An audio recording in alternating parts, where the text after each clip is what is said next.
Good morning! It's so hot in this room right now. I hate it. It is so hot in this room. Okay.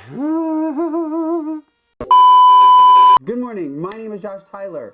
Welcome to my privileged opinion. How are we feeling? Another week, another 7 days of your life. What have you done? Have you made any progress with any of the goals that you've wanted to accomplish? If you want to talk about that, write it in the comments. I realize I don't really do that in my videos because I don't really care. So, since the theme recently seems to be around resilience and trauma, I thought it very pertinent to share my story of moving to Los Angeles and making the wildly extreme choice to pack on my car, drive out here to a city I'd never been, didn't know anyone, to pursue another life. Really, there was no dreams of chasing the industry. It was literally just for a change of scenery. And this was the scenery I liked most in the country. So many people in Los Angeles have a similar story of their move here to the city and it just being the most wildest ride. But one of the things that I find interesting now, looking back on my own journey, is how the ultimate choice to be resilient and move past my coming out story and my family and all that kind of stuff was that you can still put yourself into a traumatic situation. My entry into LA was quite wild. I took 2 weeks to drive out here, visiting random various friends who all ended up flaking on me. There were only a few. My homophobic cousin and a really good friend of mine, Cody, who I stayed with for a few days. Absolutely love you. In Austin, super great. And Grant, I guess, in North Carolina. But other than that, everyone else flaked. So I drove out here, met someone off of Instagram on my way out here, William. We are still friends to this day.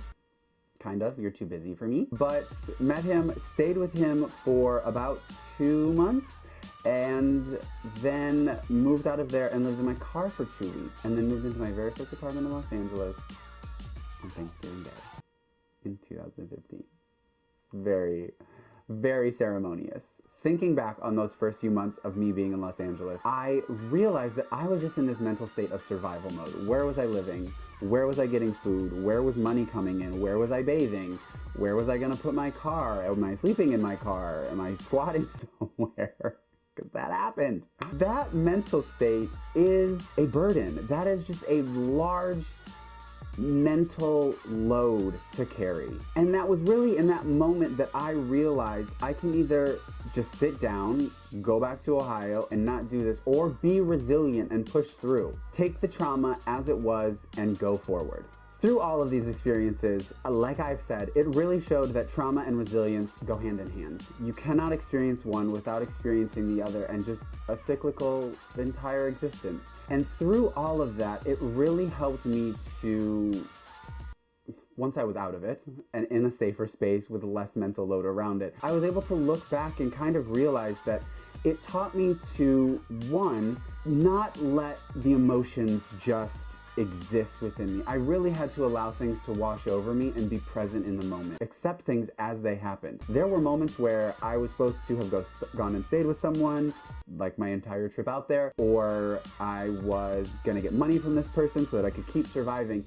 And if it didn't happen, I could have allowed myself to get angry and be mad at those people and hold grudges, or just accept that that is what it is and we need to move forward. And the more that I started to then, and even now, focus on my resilience as the focus of how am I going to get through this experience, that is what's really helped push me forward to continue to move. Because I will tell you, the entire first 4 years of my life in Los Angeles was trauma. Like the whole thing. I really only survived and have reached where I've reached today because of allowing the emotions and feelings to wash over me and then process them later. And to be honest with myself in those situations. Is this thing upsetting me? Is this thing bugging me? Making sure that I communicated those in a calculated and articulate way. I know that there are so many people in the world who are in places where it's hard. They need to move. I even understand that so much of my story has so much privilege wrapped around it. We'll get there.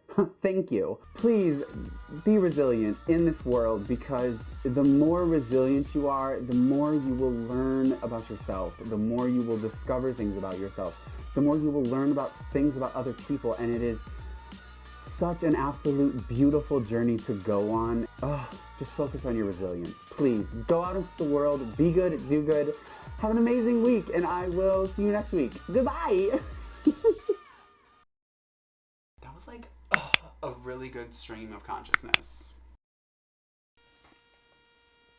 How do I get a broadcaster's voice?